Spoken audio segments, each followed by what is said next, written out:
Donc, je reprends vite, je refais vite un topo pour les autres. On a oublié d'enregistrer 5 minutes de... Donc, je reprends ce que j'étais occupé à dire. Donc, ici, la dernière fois, donc dans la dernière vidéo, on avait vu dans la pente et on avait vu que la vitesse, elle, augmentait. Ok? Donc, on avait la vitesse moyenne de 50 secondes, 50 cm par seconde, et on avait vu ici que le delta x, il augmentait au cours du temps. Donc, évidemment, la vitesse augmentait. Par contre, ici, c'est beaucoup plus simple. Donc, ici, on a refait le même calcul en disant, ben voilà, on va prendre un delta x. Donc, on a pris comme delta x, si c'est, je sais pas, si je prends ce moment-ci, le moment d'avant et le moment là, ça faisait 28 cm. Ok, bon, on peut discuter sur le fait que ça va à 28.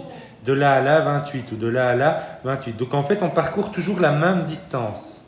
Comme on parcourt toujours la même distance, donc le delta x vaut tout le temps 28, le delta t vaut tout le temps 0,2 comme on le faisait avant. Donc, ça veut dire qu'on a toujours 28 sur 0,2. Ça veut dire que ma vitesse, elle est toujours la même. Ok? Ma vitesse de mon chariot est donc une constante. Ça va? Et donc, on avait dit, on calcule l'accélération, c'est la variation de vitesse au cours du temps, donc c'est-à-dire 140 mètres par seconde moins 140 mètres par seconde, c'est-à-dire finalement initiale, mais vu qu'elle ne change pas, peu importe le moment, ce sera toujours 140 moins 140, donc ce sera toujours 0. 0 sur quelque chose, ça fait toujours 0. Donc, c'est ça que ça veut dire, on l'a recalculé, mais c'est ça que ça veut dire. Quand la vitesse est constante, il n'y a pas d'accélération. L'accélération, elle est nulle, mais c'est la définition de l'accélération. Ça va? Donc, petit topo, et on en était là. Et donc, on avait dit, la trajectoire, elle est bien rectiligne, elle est en ligne droite. Et on n'avait pas encore complété. Le mouvement, il est... Alors, uniforme, ça veut dire vitesse constante. Donc, c'est bien ça. Ouais, attendez, j'ai mal mis. Voilà. Elle est uniforme. Ça va? Et donc, vous voyez, on a le nom. On appelle ce mouvement un MRU, c'est-à-dire un mouvement rectiligne uniforme. Ça va? Donc, c'est facile. Si la vitesse est constante et que l'accélération de 0, c'est un MRU, s'il y a une accélération, c'est un MRUA. Tout simple. On est obligé de mettre MRU. MRU, ouais. On peut mettre un mouvement rectiligne uniforme. Non, ouais, mouvement rectiligne. Ouais, tu peux écrire en entier, hein, tu peux dire mouvement rectiligne uniforme, mais tu vois, c'est long, c'est pour ça que. En fait, en physique, on dit toujours MRU, MRUA. Ok? Mais savoir ce que ça veut dire, c'est mouvement rectiligne uniforme. Mais surtout ce que ça veut dire, c'est-à-dire vitesse constante. Monsieur, Ouais? vous voyez au-dessus, pour rectiligne, curviligne. Ouais. Autre, ça peut être quoi? Sinusoïdal, comme un sinus, tu vois. On peut inventer, hein, elliptique. On peut inventer toutes les formes. En gros, si c'est pas des lignes droites, c'est autre. Oui.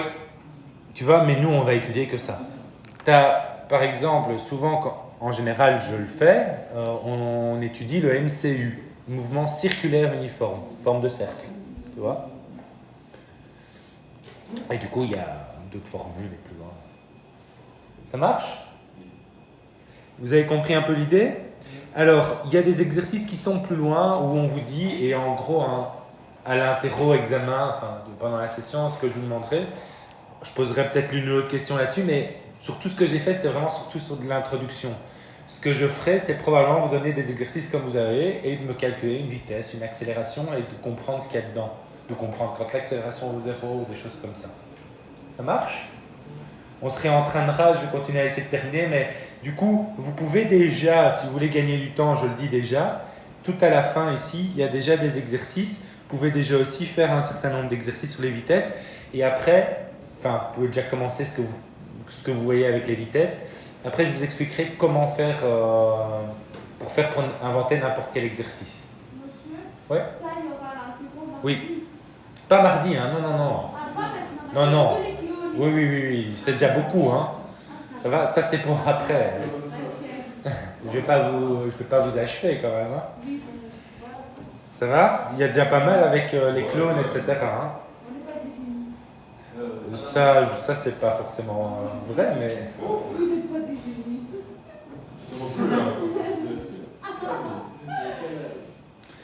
Après, même quand on a un génie, on a besoin de temps pour intégrer. Hein? Bah C'est oui. pour tout. Moi, je suis un génie, mais des fois, je suis un peu fatiguée. Et l'autre, très fatigué. J'ai tellement pris dans ma tête que des fois ça sature un peu. Ouais, c'est ça. C'est ça le problème. Ouais. Ça sature. Ça, c'est quand on est tranquille déjà. Bon, sur ces belles paroles, je vais vous introduire un concept qui est le principe d'inertie. Alors, principe d'inertie, c'est la première loi de Newton.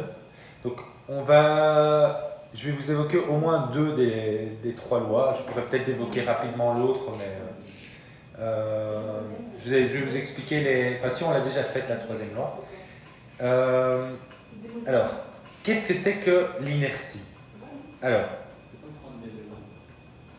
je sais comment je vais faire. On va lire le texte après, mais je vais vous montrer, entre guillemets, une petite expérience, donc une simulation d'expérience. Elle est où mon app? Elle est là.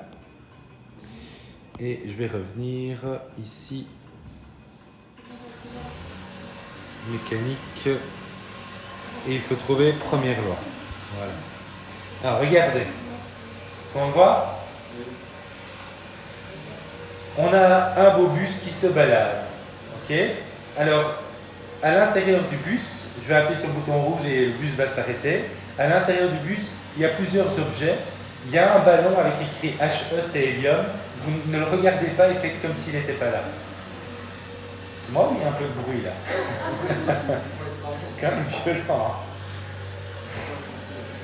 Heureusement que j'ai ça. Donc, j'ai un peu augmenté le volume sonore. Mais on doit quand même la garder ouverte. Hein, je sais que c'est dur, mais tant pis. Ça, c'est dur pour moi, c'est pas grave. Je monte le son. Je peux parler fort, s'il vous plaît. Je parle fort. Ah ouais, c'est parfait. Alors, je freine. Oula, c'est quand même un peu violent. Parce qu'ils vont m'attendre dans toutes les pièces. Donc, je freine avec le bus. Regardez, hop. Qu'est-ce qui se passe? Qu'est-ce qui se passe pour la personne qui était assise sur sa chaise roulante? Alors, elle avance vers l'avant. Ok. Qu'est-ce qui se passe pour la bille? Enfin, pas le ballon, mais je ne sais pas si vous avez vu le pendule. La bille.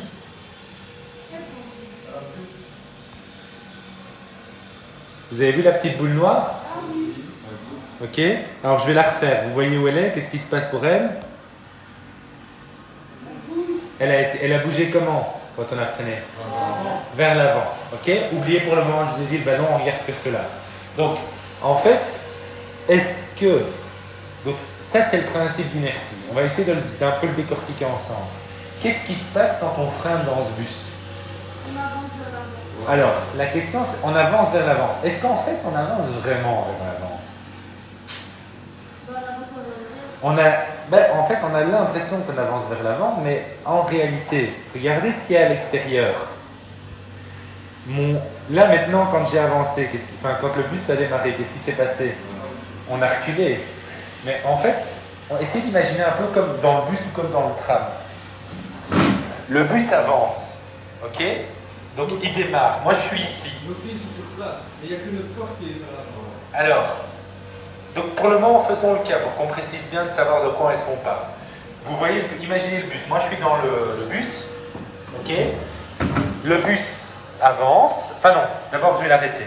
Donc on va oublier le truc, je vais l'arrêter, ça va? Je suis là. Vous êtes sur le quai, ok? Vous êtes sur le quai. Le bus démarre. Qu'est-ce qui va se passer? Qu'est-ce que vous allez voir?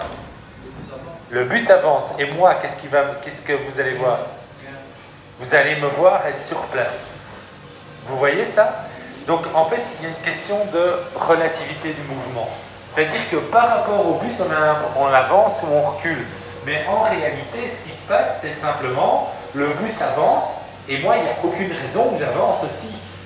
Pour que j'avance, il faut qu'on exerce une force sur moi. Il faut que le bus appuie sur moi, que le siège du bus appuie sur moi pour que j'avance.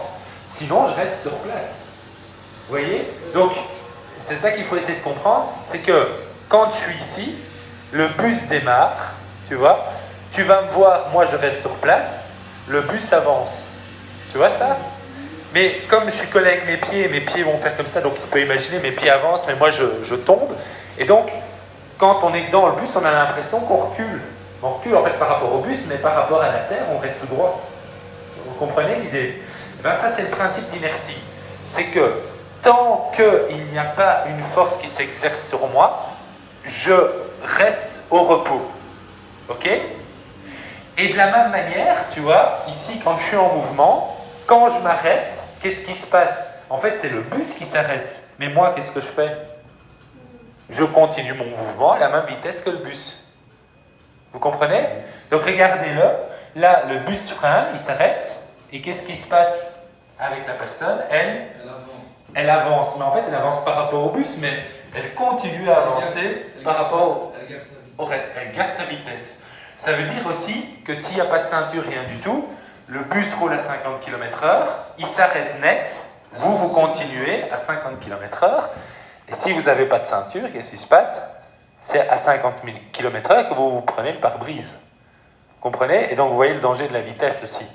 Ça va? Donc quand on s'arrête net contre un mur à 120 km/h, qu'on n'a pas de ceinture, c'est 120 km/h où on percute le pare-brise et le reste.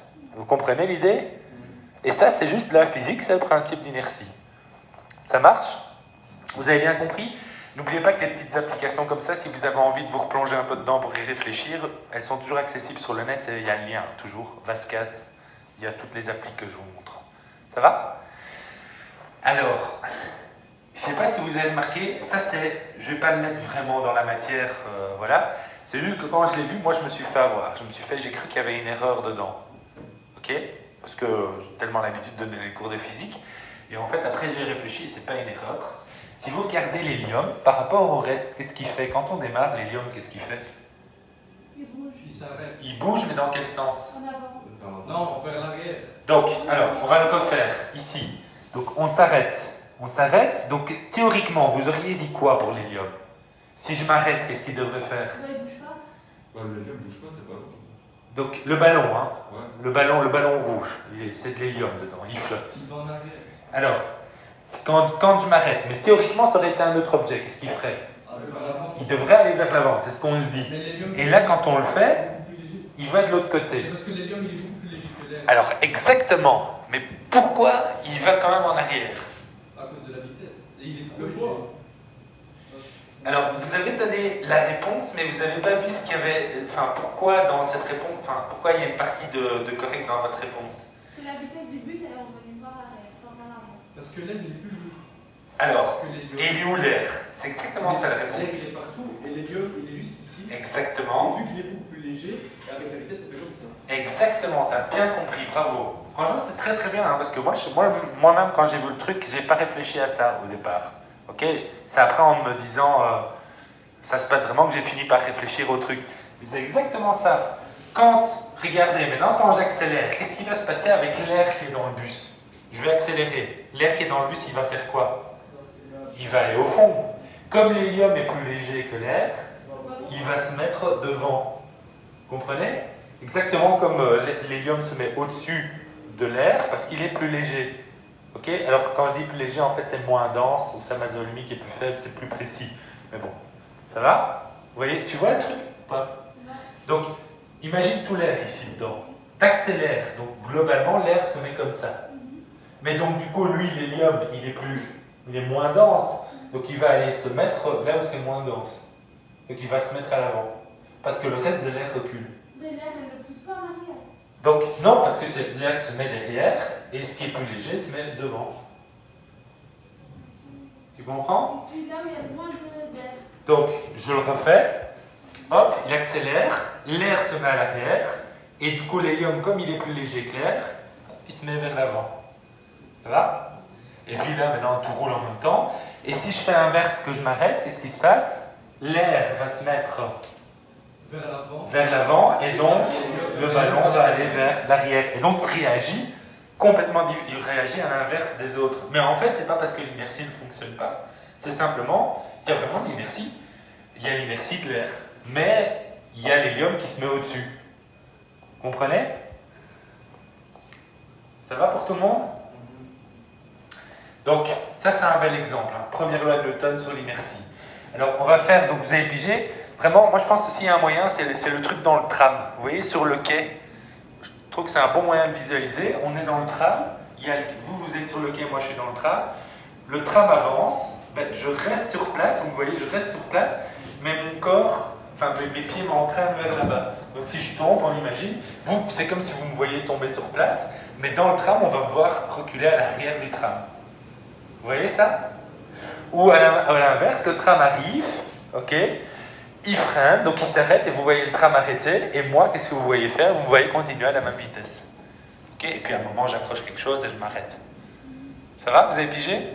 Ça, c'est l'inertie. Donc tout corps au repos reste au repos, sauf si on exerce une force sur lui. Tout corps en mouvement reste en mouvement, sauf si on exerce une force sur lui. Ça va? C'est-à-dire qu'en fait, de base, si on n'exerce pas de force sur un objet, il continue toujours à vitesse constante ou il reste au repos. Ça va? En réalité, c'est parce que le repos et la vitesse constante, c'est la même chose, c'est juste question de relativité du mouvement. Ça va? Bien. Je vais encore en faire un pour voir si vous comprenez. Imaginez, je suis en voiture. Ok? Et donc, vous imaginez, je roule en voiture et je donne un coup de volant à droite. Qu'est-ce qui va se passer? Je vais à gauche. Je vais être projeté à gauche. Alors, maintenant, essayez de mettre ça en lumière avec ce que je vous expliquais sur l'inertie. Est-ce que je suis vraiment projeté à gauche? Je suis projeté à gauche par rapport à la voiture. Mais en réalité, qu'est-ce qui se passe? Je reste sur place. Non, on se place. En fait, on garde le même mouvement. Donc, imaginez la voiture autour de moi. Je tourne, la voiture tourne, donc on avance. La voiture tourne, et moi, qu'est-ce que je fais? Je continue dans la même direction. Et donc, comme la voiture tourne à droite et que moi je continue dans la même direction, je me mange la portière gauche. Vous comprenez l'idée? Et donc, c'est ça que vous ressentez quand on tourne dans la voiture. Vous avez l'impression que vous êtes projeté d'un côté, qu'il y a une force qui vous projette. Mais en réalité, ce n'est pas une vraie force. C'est vous continuez tout droit. La vraie force, c'est la portière qui vous pousse. C'est dans l'avion aussi, en fait. Que quand tu montes ou que tu descends. Ouais. Ben, donc quand tu vois, au décollage, on arrive et puis à un moment on tourne pour prendre la bonne direction, tu vois, ben, c'est exactement ça. C'est en fait tu continues dans la même direction, mais l'avion tourne parce qu'il appuie sur l'air avec ses ailes, il tourne et toi du coup, ben, tu t'es poussé, enfin t'as envie de continuer tout droit, c'est le siège, le sol qui te pousse pour pouvoir prendre la bonne direction. Ça va? Donc du coup, vous comprenez l'importance de la ceinture de sécurité quand vous faites des mouvements. Vous voyez?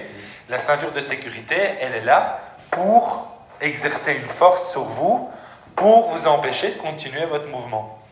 D'ailleurs, qu'est-ce qu'on met dans les voitures de course ou les trucs où on va vraiment vite Dans les voitures de course, est-ce qu'on met aussi des ceintures? Je ne sais pas si vous avez déjà regardé. Non, mais pas des trucs devant. Ouais, des trucs dehors. Ah ouais.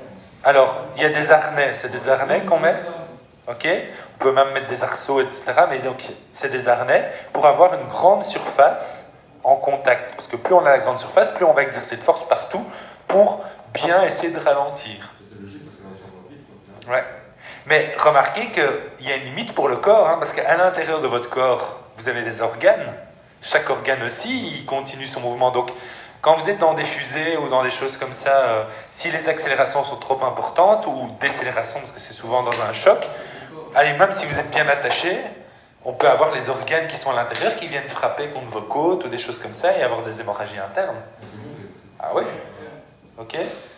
Bah, tu vois, tu te dis on est super bien attaché, on fait un truc super solide et puis on arrive, mais en fait, il n'y a rien à faire. Il y a des organes internes aussi qui ne peuvent pas subir ces décélérations. Ça va? Moi, je vais être astronaute. Astronaute, pas astronome. Non, parce que j'ai envie. Tu sais que ça vient de passer il y a une semaine ou deux, j'hésite un peu. Il y a moyen de s'inscrire pour le moment pour pouvoir s'inscrire comme astronaute. Ah, j'avoue que moi ça a toujours été mon rêve d'aller dans l'espace. En fait, finalement, On a réussi Ouais. à faire un astronaute, mais en fait, c'est pour désigner l'astronaute américain. Les cosmonautes. Et apparemment c'est ouvert aux Européens aussi, et une ouverture en Belgique, on peut. Mais les chances, c'est une chance sur 1 million, enfin, c'est hyper faible. Mais les profils qu'ils demandent, ils demandent simplement des gens qui sont forts en sciences. Et après, il y a des capacités, sociales et des choses du genre, donc savoir faire équipe, savoir bien suivre des protocoles et des machins comme ça. Donc c'est toute une série de trucs. Il y a quand même une formation. Mais le truc, c'est que j'ai pas fait parce que les chances elles sont tellement faibles que ça marche que. les gens ils gagnent le tour, alors vous allez peut-être C'est jamais reçu. Mais il y a quand même une formation avant. Oui, oui, attention, vous vous inscrivez, vous passez des tests et des tests et des tests, et si vous êtes sélectionné à la fin de tout, et encore vous êtes parfois, vous pouvez être juste un de ceux, et puis il y en a plusieurs, il y en a un qui part, et s'il tombe malade à ce moment-là parce qu'il y a juste un truc, bah, c'est vous qui partez, enfin vous voyez, c'est... Vous avez rien à perdre. je sais pas combien de temps c'était la mission, j'ai pas regardé, c'est plusieurs mois. C'est trop cool, hein. Moi, je veux faire ça. Mais si tu veux augmenter tes chances de le faire, il faut être très bon en sciences. Il ne faut pas forcément être scientifique, mais il faut être bon en sciences. Maintenant, peut-être que ça changera, hein, peut-être que... Mais c'est quand même encore court. Hein. Peut-être qu'un jour, les voyages, ça sera plus facilement et que ce sera plus juste pour n'importe qui. Dans l'espace. Ouais, Ils envoient ils pas envoient un chien. C'est sympa. Ils envoient des singes. Pourquoi ils n'envoient pas elle? Mais maintenant, on envoie moins d'animaux dans l'espace. Hein. Bah ouais. Au début, les premiers qu'ils ont envoyés. Laika, Ouais. enfin la chienne. Et il faut quoi après là-bas? Ils savent pas. Non, mais ça, c'est parce qu'ils faisaient des tests, les premiers trucs. C'était juste pour voir comment ils réagissaient, qu'est-ce qui se passait si on sortait de l'espace. On ne savait pas, hein, il fallait tester. Tu vois? Mais maintenant, c'est des hommes qu'on envoie et des hommes on fait des expériences, en fait. C'est pour ça. Hein. Ils ont pas envoyé, monsieur, ils ont jamais envoyé un mort dans l'espace. Bah si. Si, la femme américaine, je crois. Ouais. Pourquoi ils ont jamais envoyé ça dans l'espace? Je pense que c'était raciste. Non, évidemment. Il y a plein le plus d'astronautes, ils sont américains. Il y a plein d'astronautes américains qui sont là. Si, il y a déjà 2 personnes qui sont allées, au moins 2. Après, je ne pense pas qu'il y en ait eu plus. Et il y en a 2 en France, et Thomas Pesquet. Mais en Belgique, il y en a 2. Il y a Dirk Frimout, c'était le premier, et j'ai oublié le nom du deuxième. Ça paye combien l'astronaute? J'avoue que sans doute c'est bien payé quand même, mais j'avoue que honnêtement, je m'en fous. Si je pouvais juste aller dans l'espace, je serais content. Mais c'est risqué quand même. Ah, c'est hyper risqué, ouais. C'est la science. Et après, ils font quoi là-bas pendant 2 mois? Ils font des expériences. Pendant 2 mois. En fait, il y a plein d'expériences à réaliser en microgravité, donc presque sans gravité, parce qu'on veut voir comment ça réagit. Il y a plein d'expériences. Et donc, c'est des expériences qui ont été conçues, qu'on leur donne, et on leur dit, vous devez faire ces expériences-là. Ils sont là pour faire ces expériences, ou de la maintenance, ou des choses comme ça. Quoi? D'ici à là-bas, c'est combien de temps? Oh, ça va vite, hein, c'est en orbite. Si tu es en orbite, tu vas vite, je sais pas. Mais le truc, c'est surtout la phase d'approche qui prend du temps. Tu vas monter, tu vas arriver très vite au truc, et puis tu dois ralentir pour aller tout près de l'endroit où tu dois aller. Donc ça prend du temps. Et ton décollage, pendant le décollage, tu es là pendant des heures à attendre qu'on va décoller, que tout est prêt. Il faut juste tout voir. Ouais, mais c'est pas d'ici qu'on part. Hein. On part généralement de l'équateur parce que au niveau énergétique, c'est meilleur. On bénéficie de la vitesse de rotation de la Terre. Ouais, c'est sympa de le dire aujourd'hui, parce que j'essaye de vous apprendre des trucs chaque fois. C'est pas le coup. Bon, ça marche. Je propose de lire ce truc de principe d'inertie, comme ça on a terminé, on va compléter. Qui est partant pour lire ça? Moi. Le principe d'inertie? Vas-y. Dans le cas du chapeau en mouvement rectiligne uniforme sur le plan horizontal, seule l'intervention d'une force pourrait modifier son mouvement. Ça va, c'est ce qu'on a dit. Hein. Sinon, il continue. Voilà. L'inertie caractérise aussi la tendance d'un corps à conserver un mouvement rectiligne uniforme. Ok. Ouais, parfait. Donc on a tout mis. Hein. Donc vous pouvez compléter. Hein. Donc l'inertie caractérise la tendance d'un corps à conserver. Donc l'inertie caractérise la tendance d'un corps à conserver. Bon, c'est remis là en fait. Conserver sa vitesse. À conserver soit un MRU ou son état de repos.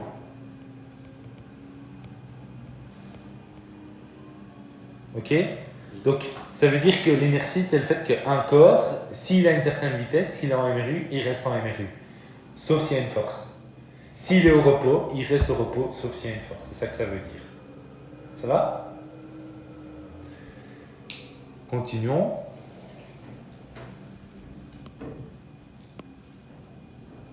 Plus la masse. Ouais. Plus la masse d'un corps est importante, plus l'intensité de la force nécessaire pour le mettre en mouvement ou modifier son MRU est grande. Il est possible qu'un objet ne soit soumis à aucune force. C'est le cas dans l'espace, loin de l'influence de tout corps céleste. Cet objet est soit au repos, soit en MRU. Alors, avant d'aller plus loin, souvent pour bien comprendre les trucs, il faut les imaginer dans l'espace. Donc, imaginez on est dans le vide, dans l'espace, en apesanteur, ok, et il y a un petit morceau de caillou. Si je tape sur le petit morceau de caillou, ok, qu'est-ce qui va se passer? Il va partir, il va changer de vitesse très rapidement, ok. Si par contre je prends un énorme rocher gigantesque de plusieurs millions de tonnes, enfin milliers de tonnes, et que je tape dessus, qu'est-ce qui va se passer? On va rien faire. Alors, il va se passer, il va avoir une toute petite accélération, mais elle est parfaite. Plus il est gros, plus l'accélération sera faible. Mais il peut ne pas bouger, Alors, tu peux percevoir qu'il ne bouge pas, mais au fond, il bouge. mais en fait, si tu exerces une force dessus, il subit une accélération. C'est juste qu'elle peut être tellement faible qu'on ne l'aperçoit pas. En fait, c'est la même chose avec la Terre. Si je fais comme ça sur la Terre, enfin, tu vois, ou que tu vois, je saute sur la Terre, j'exerce une force sur le sol, sur la Terre, bah, la Terre exerce une force sur moi aussi, tu vois. Donc c'est pour ça que je saute. En fait, la Terre subit une accélération, mais elle est tellement faible que pratiquement elle est équivalente à zéro. Elle est presque égale à zéro, elle n'est pas exactement égale à zéro. Tu vois la différence? Parce que la Terre est tellement gigantesque que son accélération est nulle. Ça va? La force sera identique, mais l'accélération sera différente. Ça va? Alors, continuons. On est là, hein. Toutes ces observations. Ces observations nous amènent à énoncer le principe d'inertie, qui est la première loi de Newton sur le mouvement. Tout corps persévère dans l'état de repos ou de mouvement uniforme en ligne droite dans lequel il se trouve, à moins que quelque force n'agisse sur lui et ne le contraigne à changer d'état. Que se passe-t-il lors d'un freinage brutal lorsque tu es debout dans un train qui se déplace à vitesse constante? Ok, juste avant de répondre à la question, ça va pour la première loi? C'est son sens qui compte. Je veux que vous compreniez le sens, vous savez me le réexpliquer et savoir le reconnaître dans les différentes situations. C'est ça qui compte. Voilà. Donc par exemple, voilà une situation. Qu'est-ce qui se passe? Donc vous êtes dans un train et il freine brutalement. Qu'est-ce qui se passe? Ça dépend dans quel sens on est assis. Donc, alors, même peu importe le sens dans le train. En soi, on va bouger, mais ça dépend si je. Mais alors, parle par rapport au train. C'est ça. Si je suis dos à. Mais peu importe comment tu es assis. De nouveau, parle par rapport au train. Peu importe toi ta position. Par rapport au train, tu vas aller. Vers l'avant. Donc ça veut dire que tu vas aller vers l'avant du train. Ok? Donc par rapport au train, tu vas vers l'avant. Mais, alors c'est là qu'il faut toujours dire, mais en réalité, qu'est-ce qui se passe? Non. Si le train freine, qu'est-ce que tu fais? En fait, on continue à la même vitesse. Ok? C'est ça qui se passe. Hein? Donc, je suis dans le train, peu importe que je sois de dos ou pas. Donc c'est pour ça que je te dis, ça c'est parce que tu veux l'exprimer par rapport à toi, mais alors tu vas t'embrouiller. Il faut juste l'exprimer par rapport au train, peu importe ma position. On avance avec le train freine, ok? Je suis projeté, on a l'impression que je suis projeté vers l'avant du train, mais en fait, en réalité, ce qui se passe, c'est que je continue à la même vitesse que le train, ok? Et le train s'arrête. C'est ça l'inertie. Compris? Ça va? Vous notez ça? Et alors, juste si on peut faire très rapidement la dernière remarque. On a le temps ou pas? 2 minutes. Vous avez le temps? Vous avez pu noter ce que j'ai dit ou pas? Sinon, tant pis, on note et je reprendrai avec les autres la prochaine.